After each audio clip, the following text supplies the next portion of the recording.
This is our nightly look at politics around our city, state, and nation. Coming up tonight, Congresswoman Judy Biggert fighting to keep her job on Capitol Hill. This time she's running in a newly remapped 11th district against former Congressman Bill Foster. The Republican Congresswoman joins me in a minute to talk about that contentious race.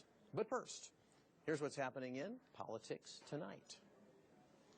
Hurricane Sandy forcing the presidential campaigns to change course. President Obama canceling his appearance at a campaign event in Florida and another in Ohio with former President Bill Clinton to return to Washington and deal with this superstorm.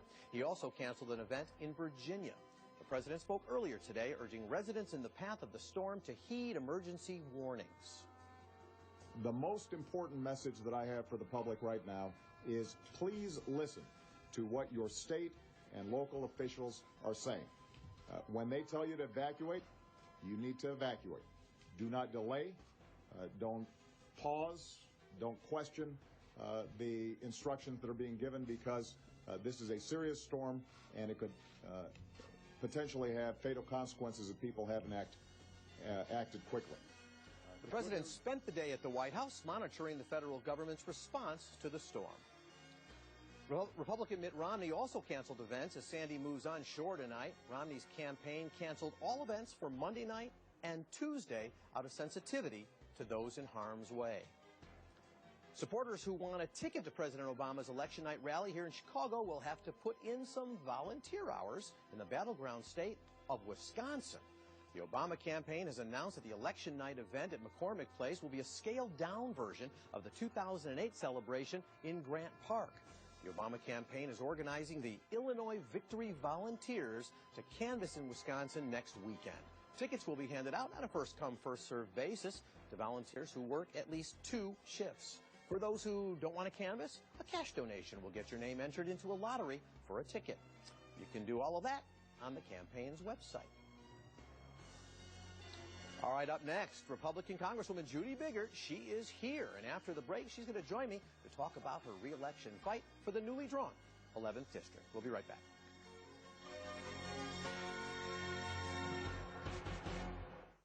This week on Chicago's Best, plates by popular demand. You tell us where to go. Food eats right there. We'll gladly follow. Thursday night at 8 on CLTV.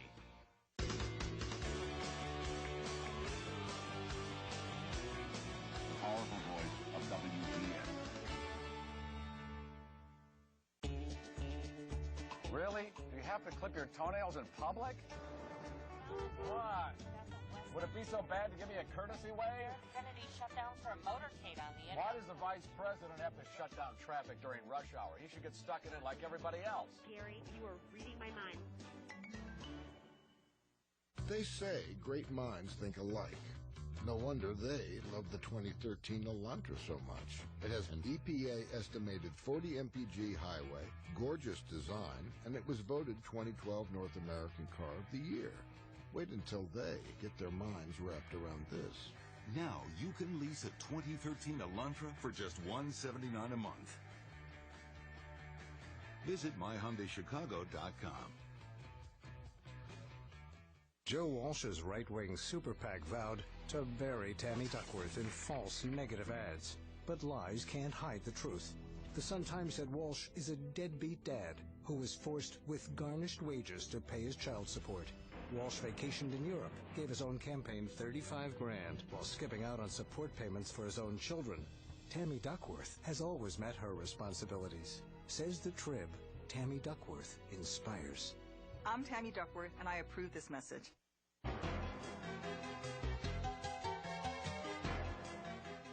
And welcome back. I'm now joined by Congresswoman Judy Biggert. She's serving the 13th District of Illinois, but, well, that was then.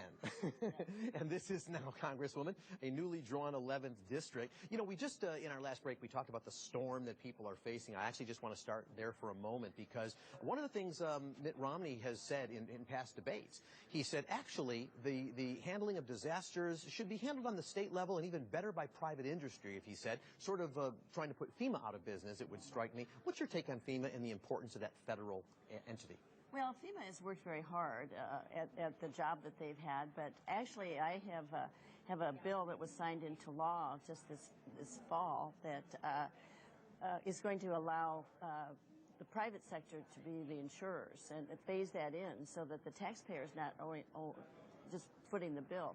And that's after we do the remapping of the floodplains and when we're able to get the private sector to be able to do that. So does it I mean think people would buy insurance? Does the bill say people will buy insurance? Well, for it? right now with FEMA, FEMA gives the insurance, and then but anything that's not paid for, of course, goes from the taxpayers. So this is to move more to the private sector.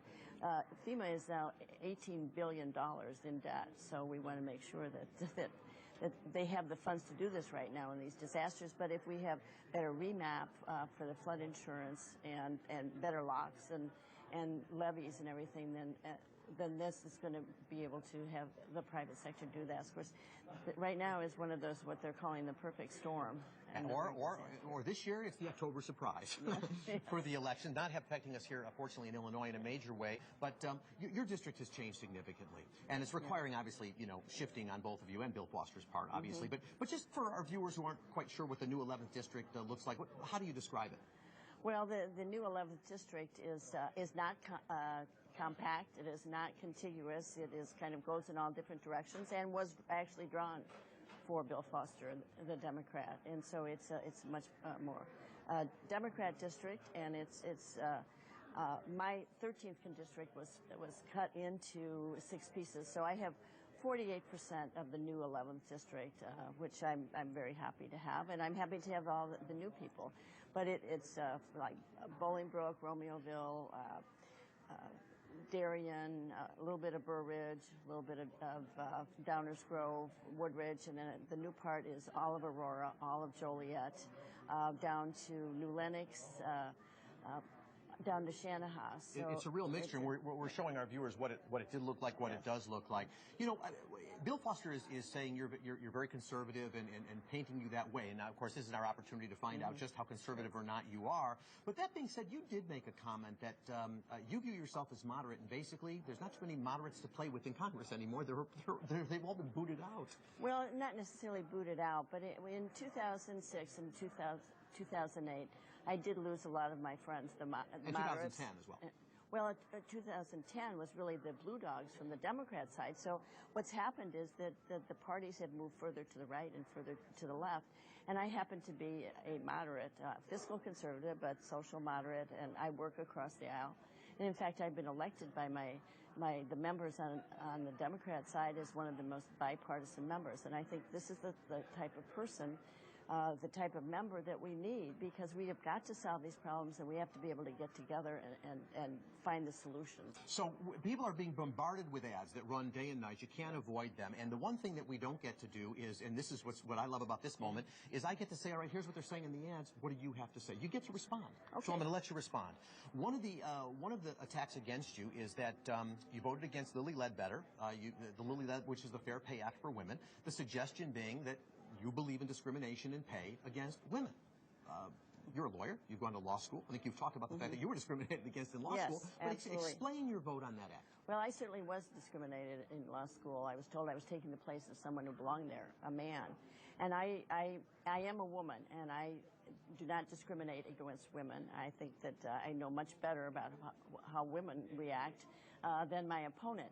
But the Lilly Ledbetter case was not at all about the fair pay. In fact, that fair pay has always been in the law since 1973. What the court case was about was the statute of limitations, and I think then the law said that, okay, you can go back 30 years and the statute of limitations will go back. Can you imagine court cases when 30 years later somebody says they were discriminated against? So it was a statute of limitations question. It wasn't an equal pay question. It was not, and they tried to make it that way, but it wasn't. Although with Lilly Ledbetter herself, I mean, that one of the reasons, she didn't even know. She filed her claim right when she found out that she wasn't being the same. It took a long time to find out. Would you 30 years. 30 years. And so who's alive and who's around a lot of times to be able to have the court case? All right. So your concern was about that and how right. long. I don't know. Is it fair enough for somebody should have an amount of time after they first realize or should realize that they're being there paid is the wrong wage? There is that amount of time. So now it can be 30 years as long as every year they go back and say this is still the same